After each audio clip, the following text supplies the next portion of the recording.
Man in the Box merupakan track kedua sekaligus single andalan dari debut album Alice in Chains yang berjudul Facelift yang dirilis pada tahun 1990. Man in the Box menempati urutan ke-18 dalam tangga lagu Billboard Album Rock Track, dan lagu ini juga dinobatkan dalam nominasi Best Hard Rock Performance oleh Grammy Award pada tahun 1992. Yang ikonik dari lagu Man in the Box menurutku adalah intronya. Liukan lick gitar Jerry Cantrell yang bergema menghantam feedback. Nadanya terus menempel di telinga sejak kali pertama mendengarkan. Liriknya juga tak kalah menarik untuk dikulik. Dengan gaya penulisan berbalut metafora yang mengaburkan makna sesungguhnya, lirik Man in the Box merangsang sekian interpretasi yang liar. Beberapa rujukan yang kubaca mengatakan kalau lagu Man in the Box itu ngomongin aturan sensor ketat yang diperlakukan pemerintah Amerika terhadap industri hiburan di zaman itu. Aturan sensor diperlakukan guna membatasi atau membredel entah itu karya atau informasi tertentu yang dianggap kurang pantas untuk ditayangkan ke pemirsa. Biasanya sih disensor pakai bebunyian.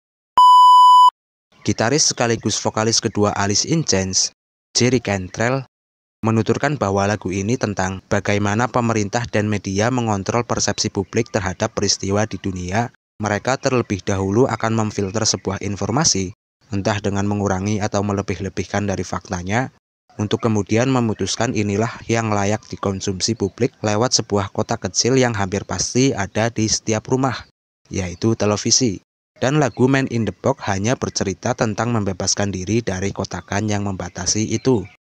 Dalam artian, Man in the Box punya misi terselubung menyadarkan orang-orang untuk lebih jeli, teliti, dan kritis lagi, serta tidak langsung menelan mentah-mentah apapun informasi yang disuguhkan media-media arus utama yang disetir oleh pemerintah. Hal menarik kaitannya tentang censorship yang menjadi tematik dalam lagu ini adalah bagaimana lirik Man in the Box ditulis. Semulanya, Laine Staley telah selesai menulis lirik tentang aturan sensor tersebut. Lalu ketika personil Alice in Chains menghadiri jamuan makan malam bersama beberapa eksekutif dari label Columbia Records, di sanalah terjadi secuil obrolan yang memantik inspirasi untuk Laine Staley. Satu dari beberapa eksekutif Columbia Records tersebut diketahui merupakan seorang penghayat vegan. Saat si vegan ini ngalor ngidul bercerita, para personil Alice in Chains menyimak dengan seksama kisah menyedihkan seekor anak sapi yang mengalami kekejian demi memuliakan manusia yang berhasrat menyantap hidangan stik terlezat seperti yang tersaji di restoran tempat personil Alice in Chains dan para eksekutif label rekamannya makan-makan. Menurut si vegan, anak-anak sapi itu sedari kecil telah tersiksa sebab dikurung dalam kandang sangat kecil yang sempit dan menyesakan. Dan siksaan sedemikian rupa yang dirasakan anak sapi semenjak menempati kandang sempit itu ternyata belumlah seberapa, sebab dalam waktu dekat mereka akan diantar ke tukang jagal, lalu diiris tipis-tipis atau bahkan dicincang habis untuk disantap manusia si pemakan segalanya. Mendengar ceritanya mas-mas vegan ini, Laine Staley mendadak mendapat inspirasi. Dan sepulang dari makan malam, Laine merombak ulang dan menyempurnakan lirik lagu Man in the Box. Lirik yang mungkin semulanya secara eksplisit mengkritisi aturan censorship, dibalutnya dengan metafor sehingga mengaburkan makna aslinya. Jadilah metafor yang dibenamkan dalam lagu ini, itu seolah kata-kata dari lirik Man in the Box adalah ratapan seekor anak sapi yang lagi menunggu giliran mati. Maksudnya, lagu ini memang ngomongin aturan sensor, namun sudut penceritaan dari liriknya itu berdasarkan POV seekor anak sapi. Jadi, aturan sensor diibaratkan sebagai kandang yang kecil dan sempit bagi si anak sapi tadi.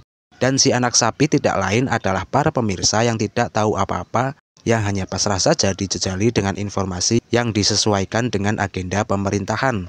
Dan di antara anak sapi yang tidak tahu menahu akan bagaimana ujung nasibnya itu, ada salah seekor yang tersadar, lalu dia meronta-ronta dan coba memberitahu yang lain bahwa kalau kita terus diam saja di sini tanpa pasrah, kita akan terbunuh dan jadi santapan manusia. Tapi sayangnya, seekor anak sapi yang punya kesadaran untuk berontak ini juga tak dapat berbuat banyak.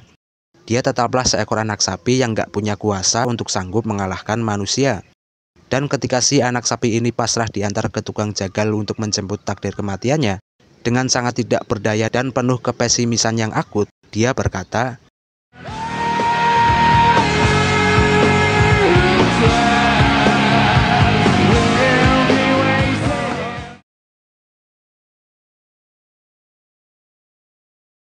Kalau dikaitkan dengan aturan sensorship, barangkali si anak sapi yang punya kesadaran melawan tadi adalah mereka yang coba melawan pemerintah, namun pada akhirnya dibungkam. Atau jika mau dikaitkan dengan musik, barangkali sekedar tentang pelarangan untuk menayangkan atau membawakan lagu-lagu tertentu di televisi karena lagu tersebut mengandung muatan yang sensitif atau menyinggung kalangan elit yang sedang berkuasa. Bisa saja sekedar tentang itu, atau kalau mau ditarik lebih jauh lagi, barangkali sensorship yang dimaksud itu tentang idealisme yang diredam. Ibaratnya, si anak sapi itu adalah para musisi yang idealis yang mengira jika masuk major label mereka pastinya akan sukses dengan lagu-lagu yang dibikin berdasarkan keresahan atau sesuai idealisme mereka. Namun begitu mereka diikat kontrak sama major label, mereka baru sadar bahwa kini mereka terkurung dan kreativitasnya bakal dibatesin. Sebab label hanya menghendaki mereka bikin lagu yang laku di pasaran. Dan mau nggak mau, karena telah diikat kontrak yang telah melemahkan kedikdayaan, para musisi itu akhirnya nurut saja untuk selling out. Idealisme mereka digadaikan dan bikin lagu sekedar untuk memuaskan selera pasar. Hasilnya, memang lagu tersebut menjadi hits dan mereka mendapatkan popularitas serta uang yang melimpah. Namun di dalam lubuk hati yang terdalam, keterkenalan itu tak ubahnya seperti kurungan penderitaan. Mereka tidak bahagia dan seringkali dengan sangat terpaksa mereka harus selalu senandungkan lagu hits yang sebetulnya sangat dibencinya. Ketika mereka berada di titik kemapanan tertentu yang dengan keterkenalannya label sangat menggantungkan harapan kepada mereka, pihak label akan terus memaksa mereka untuk terus bikin lagi dan lagi lagu-lagu yang jaminan laku terjual. Hingga di titik jenuhnya, mereka mencoba untuk melawan. Pemberontakan yang dilakukan mereka tentu saja sangat menakutkan bagi pihak label sebab dengan begitu, label bisa saja kehilangan keran yang menjadi sumber mengucur derasnya keuangan. Untuk mengatasi pemberontakan yang merugikan, pihak label membungkam mereka habis-habisan dengan cara apapun yang akhirnya memberikan tekanan psikologis kepada musisi tersebut. Lalu mereka yang tak kuat menahan siksaan batin melelahkan itu, pada akhirnya memilih menghabisi dirinya sendiri dan dengan demikian, maka terciptalah legenda rockstar agung yang dipuja-puja yang akan terus dan selalu mengalirkan keuntungan untuk label tersebut. Konspirasinya sih begitu ya.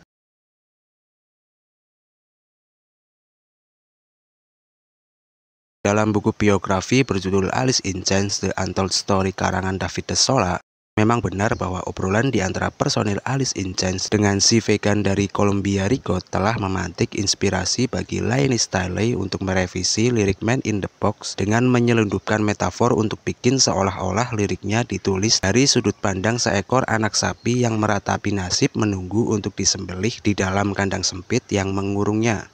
Akan tetapi, penggunaan metafor POV anak sapi tersebut pada akhirnya justru mensubordinasi sehingga kesan bahwa lagu ini ngomongin aturan sensor malah hilang sepenuhnya dari liriknya. Dalam artian, jika semisal saya tidak membaca pernyataan Laine dalam wawancaranya yang mengatakan lagu ini tentang aturan sensor, sepertinya sejak awal saya akan menafsirkan Man in the Box itu bukan tentang aturan sensor, melainkan tentang pergulatan personal yang dialami oleh penulis liriknya sendiri. Kenapa demikian? Karena kesan yang kutangkap, baik dari segi musik, lirik maupun gaya vokal Laine di lagu Man in the Box itu kentara sekali memancarkan derita yang pekat. Sehingga apa yang dimuat dalam lirik Man in the Box menurutku tidak lain adalah jeritan batin sang rockstar Laine Staley. Untuk lebih detailnya, mari kita kaji sekali lagi lirik Man in the Box dengan interpretasi yang lain.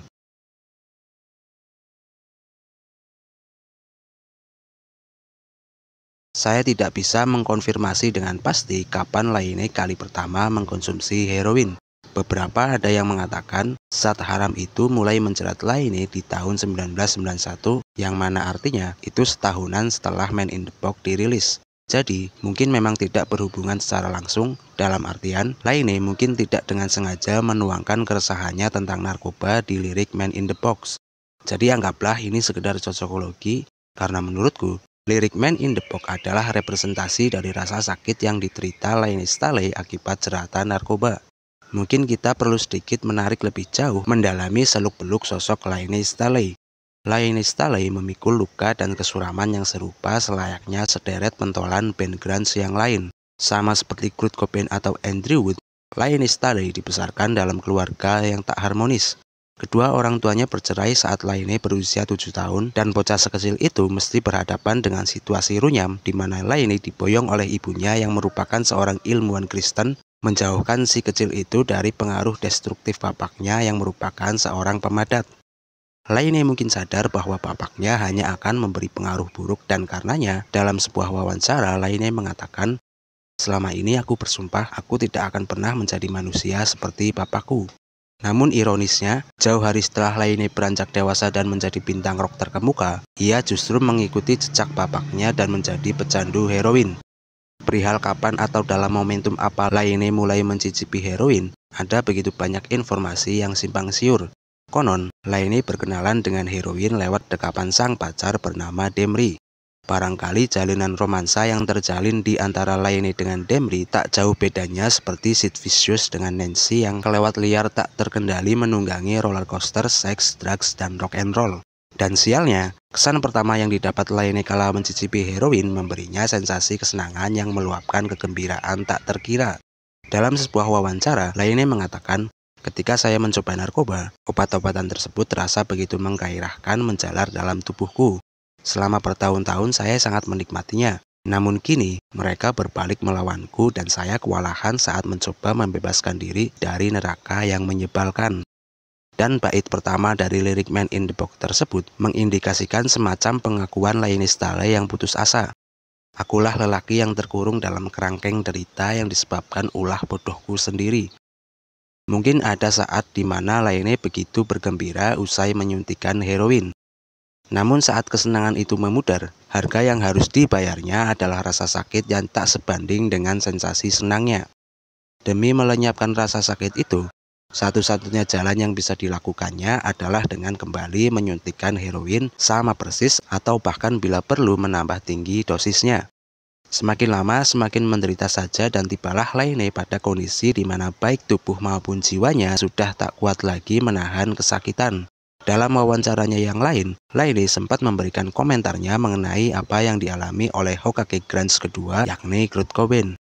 Laine mengatakan, "Saya melihat semua penderitaan yang dialami Kurt Cobain. Memang saya tidak begitu mengenal beliau, namun saya paham beliau adalah seseorang yang tadinya begitu bergairah menjalani hidup dan berkarya, tapi setelah itu berubah drastis menjadi sosok yang sangat tertutup, penakut, dan menarik diri dari sekitarnya.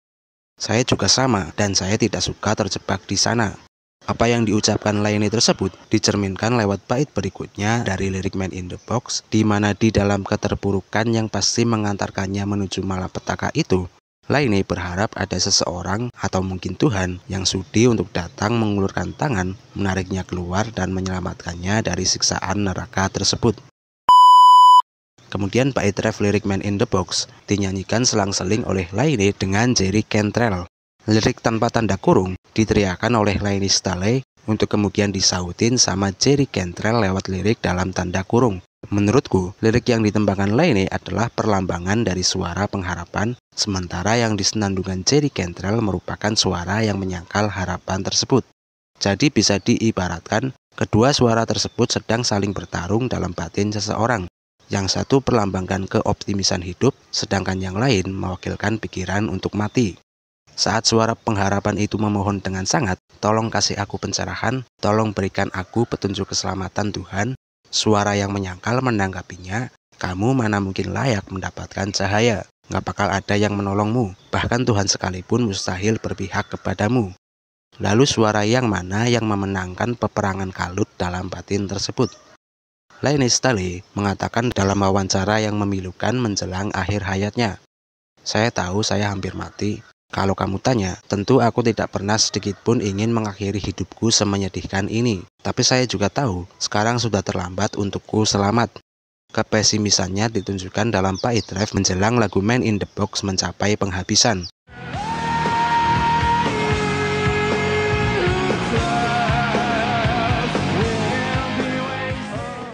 Dan demikianlah memang ujung kehidupan Laine Staley. Setelah lelah bertarung melawan destruktifnya heroin, pada 5 April 2001, tanggal yang sama seperti kematian Kurt Cobain, Laine Staley membebaskan diri dari rasa sakit sekaligus sekalian menghabisi dirinya sendiri untuk selamanya.